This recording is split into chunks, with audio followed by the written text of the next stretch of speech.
In this video, I'm going to talk about my personal experience with seborrheic dermatitis.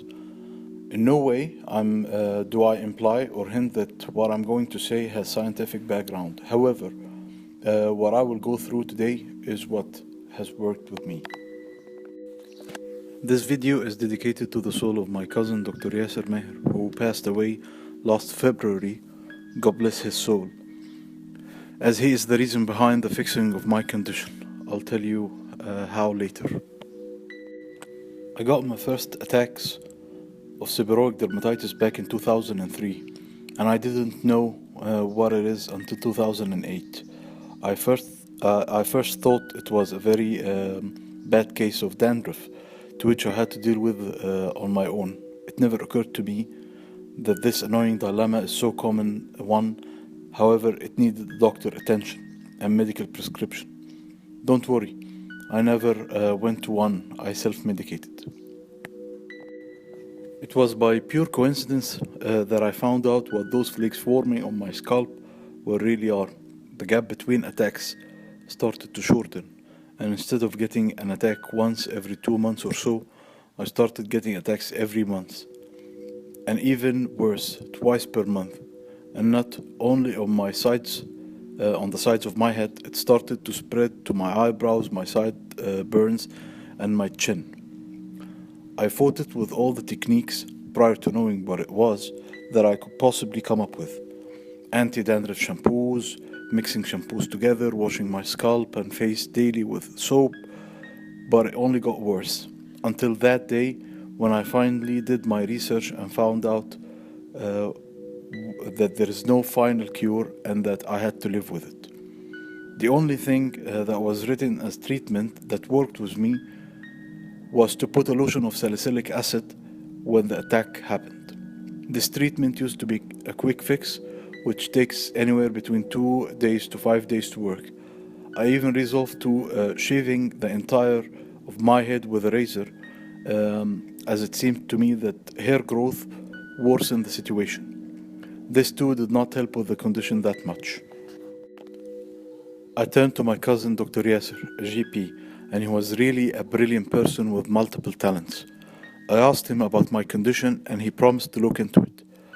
I'm not the type of person who will go to see a doctor unless I am on my deathbed, and in case you're asking why I haven't visited a dermatologist yet. 4 days before he passed away, he called me a very long call, and it was dedicated to my condition.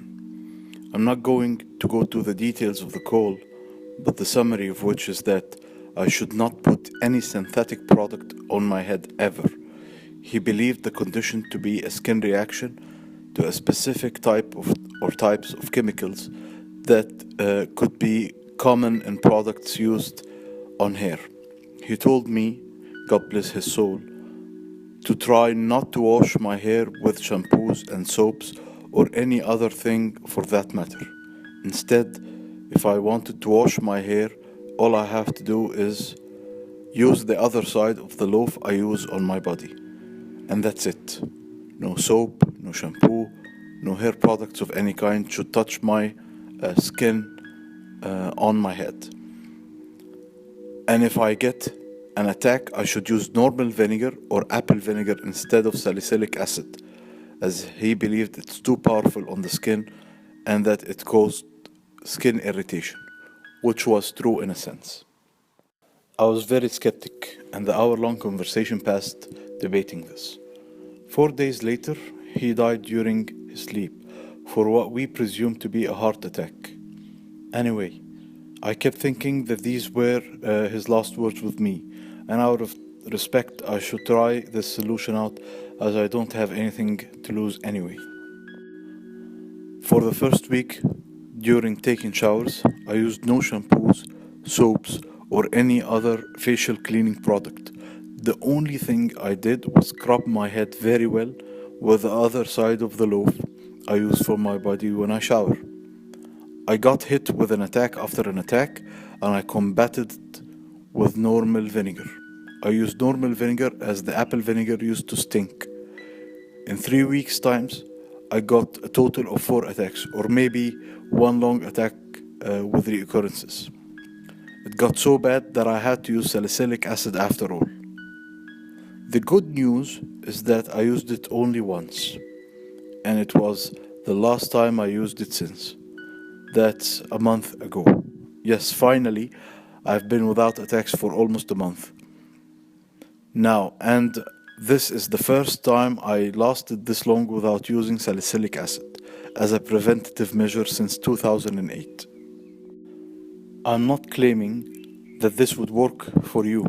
I'm not saying that this is the cure, as at this stage it's too early to decide that. But in 7 years, I finally have 1 month of scalp free of dandruff. Not only that, my skin is really soft and my hair is much smoother now. If you've tried everything and failed, you might want to give this a try. It could take you a longer time than it did with me, but I believe it will work, as you will have nothing to lose. If you do try, persevere and do not give up easily.